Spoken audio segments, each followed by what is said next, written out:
Welcome back to another episode of Press Play. There is so much music gossip from last week, like so much. I had to pick really carefully what we were going to talk about today. Let's just get straight into it. Starting off strong, what is going on with One Direction right now? Zayn announced last week that we will receive his 4th studio album on the 17th of May. Miles confirmed he's writing his. We've got Louis. Harry's is on the way. Point blank, we know things will never be the same. Of course they won't. But what is going on with One Direction? Like, pardon? There's no way all of them at the same time have coincidentally done this. Like, I'm not having it. I am not. These people are clever. They know what they're doing. I know a lot's been said on the internet as well. So it's a bit like, I just can't help but feel that at some point this year, they might all be on stage together. I was reading a post this week about the fact that Zayn, Louis, and Harry are all doing major headline shows in like the peak of summer, all in different cities, all on the same night. I vote, put it in one city. Niall, we know you've got your album on the way now. Like, just get on stage together. Been a little bit of back and forth over the last couple of weeks on the internet, but I feel like deep down, they all really respect and appreciate each other. And I feel like after everything that's happened, we could get a One Direction reunion. On a serious note, the fact they're all embarking on their solo careers, all kind of in the processes of writing or have released a brand new album, 2026 really does feel like the year they're like, yeah, we're here. We're good. We've got new music we want to talk about, whether that's solo and at some point,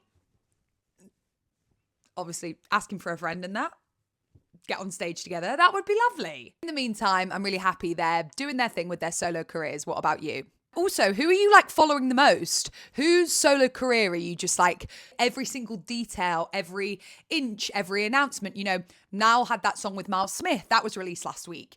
Zayn announced his album. Louis talking about his album and the songs and the detail within them. Harry is being Harry. Like, who are you most like invested in right now? I would love to know. I mean, collectively, I adore them all. I think probably right now, I'm the most curious about Harry's new chapter, but I'm a sucker for like a stripped back acoustic male vocal. So Niall's album for me is probably going to be like spot on with my music taste. You know, that kind of James Arthur, Miles Smith. Like, I am a sucker for music like that. Like, I absolutely adore it. But what about you? Who's your like go-to? But Zayn as well. That Die For Me, that track that was released last week. I love it. Who's yours? Who's yours? Enough about my opinion. What on earth went on at the halftime Super Bowl? Bad Bunny bringing out Lady Gaga and hearing Die With A Smile like that. Creatives, the producers, anyone that works on that team deserves a raise. I was so taken back.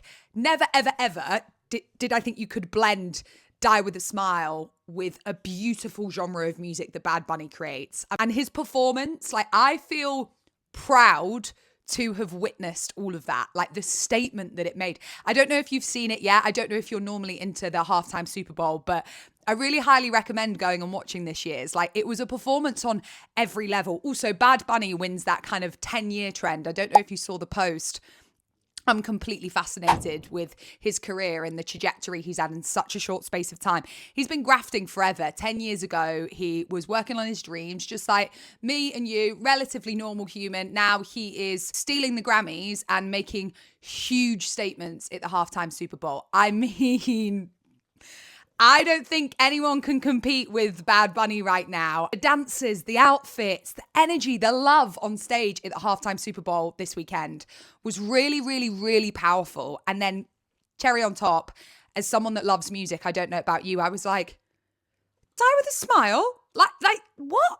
This is crazy. And Lady Gaga is the type of artist, I think, creatively in terms of talent, I get why Bad Bunny's like, come on, because as we know, as a performer, she can kind of lend her vocal ability to anything. She can do the really fun kind of, okay, mother, we're going to bow down to you. And she can do the really stripped back, shallow performing. So I just think creatively, I never, ever, ever would have put Lady Gaga and Bad Bunny together, but it works.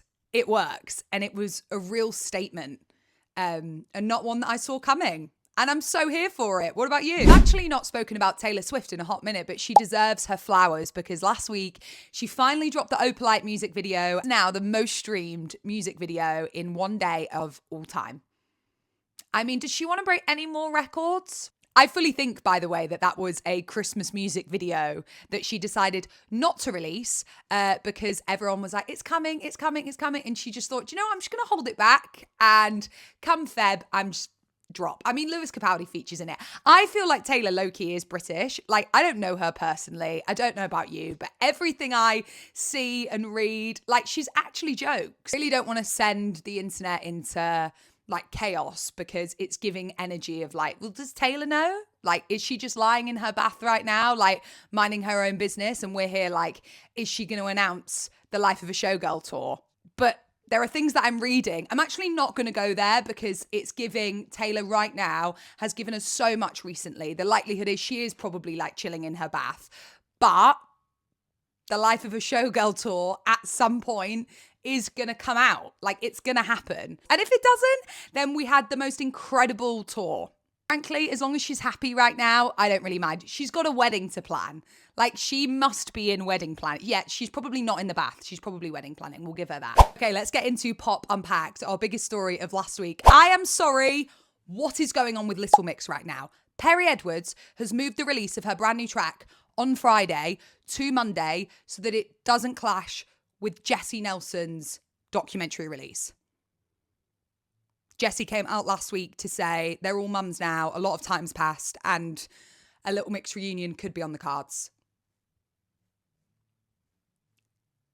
Am I the only one that thinks that at some point this could happen? I appreciate so much has happened, and who knows the reality genuinely of what they all actually went through. We can read so much online, and again, who knows if the release date and all of the rest of it is just internet noise, but something in my gut, I don't know if you agree, says that at some point they will be back on stage together. At some point, like love always wins, and at some point they might be able to go, do you know what?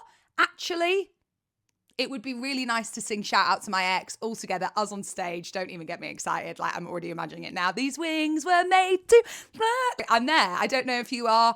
And look, if they can't put their differences to one side, then fine. 16-year-old in me will get over it. But after all of the news and the things that I'm reading recently, all of them embarking on their solo careers, I'm like, is 2026 a year where Little Mix get on stage together? Am I delusional? Am I going insane? Or do you agree? I need your thoughts. I need your opinion because it lives in my head rent-free. Like, it fully lives in my head rent-free. Should be working, thinking about Little Mix.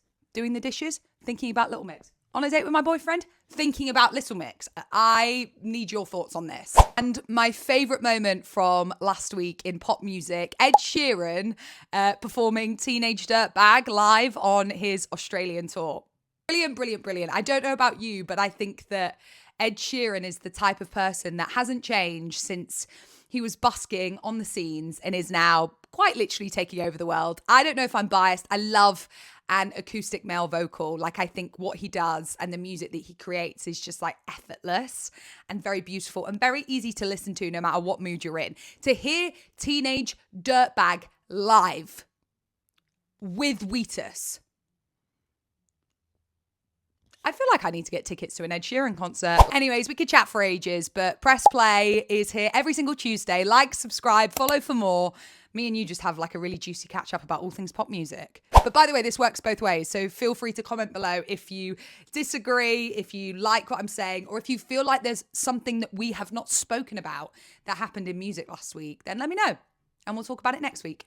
Subscribe, follow for more. I feel like I really don't suit the whole YouTuber energy, but you know, you get them vibes. Bye.